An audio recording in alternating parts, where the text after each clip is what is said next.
আসসালামু আলাইকুম আমার প্রিয় আপু ভাইয়ের, আপনারা কেমন আছেন? আশা করি আল্লাহর অশেষ রহমতে ভালো আছেন। আমি আলহামদুলিল্লাহ আপনাদের বোন আল্লাহর রহমতে সুস্থ এবং ভালো আছি। তো আজকে একটা ভিডিও নিয়ে আপনাদের সামনে চলে আসলাম। আজকে আমি রান্না করব, এই যে দেখো, মলা মাছ বাজার থেকে নিয়ে আসা হয়েছে। তো আমি এই যে কুটে সুন্দর করে ধুয়ে পরিষ্কার করে নিয়েছি মলা মাছগুলোকে। আজকে মলা মাছ চচ্চড়ি করব। কি দিয়ে চচ্চড়ি করবো দেখো, এই যে বেগুন নিলাম এবং পুঁই বিচি, এই যে পুঁই বিচি, বেগুন এবং মলা মাছ দিয়ে আমি আজকে চচ্চড়ি করব। এখানে পেঁয়াজ কাঁচামরিচ কুটি নিয়েছি, এখানে এই যে টমেটো ধনিয়া পাতা নিয়েছি, এখানে একটা অলরেডি পাইপ্যান বসিয়ে দিয়েছি। তো এখন আমি তেল দিয়ে দেব। দেখো আমি পরিমাণ মতো তেল দিয়ে দিয়েছি।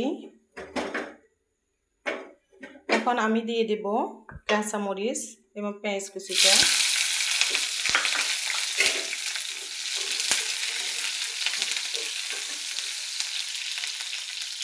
তো এখন দিয়ে দেবো হলুদের গুঁড়া। পেঁয়াজগুলো ভাজা হয়ে গেছে আমার।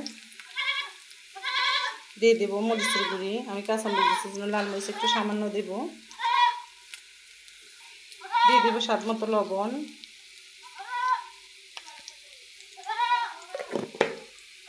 এখন ভালো করে এগুলোকে একটু নেড়ে ছেড়ে দেবো।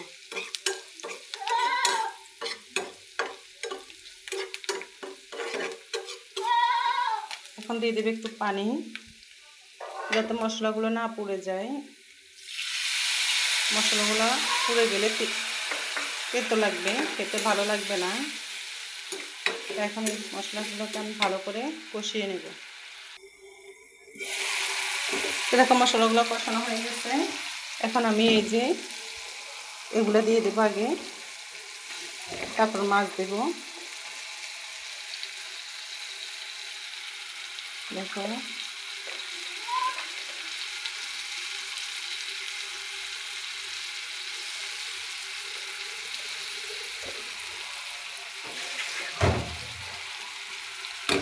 এখন আমি ভালো করে নেড়ে দেব।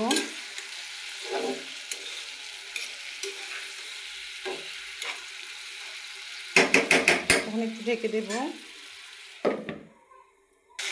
জাপুরে দেখো এগুলো প্রায় কষানো হয়ে গেছে। এখন আমি ছোটো মাছগুলো দিয়ে দেবো। এই যে ছোটো মাছগুলো এখন দিয়ে দিলাম। এখন ভালো করে নেড়ে ছেড়ে দেবো।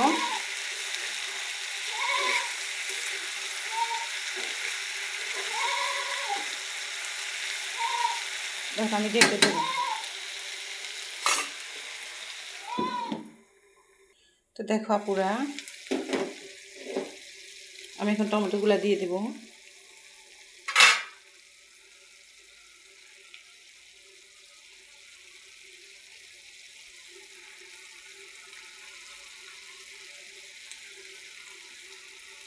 টমেটোগুলো দিয়ে দিলাম, আমি একটু ঢেকে দেব। তো এই যে দেখো আপুরা, আমার মলা মাছটা প্রায় হয়ে আসছে। এখন আমি একটু ধনিয়া পাতা দিয়ে দিব উপর দিয়ে।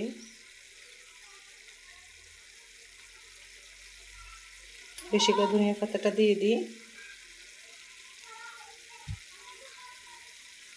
এখন ঢেকে দেব।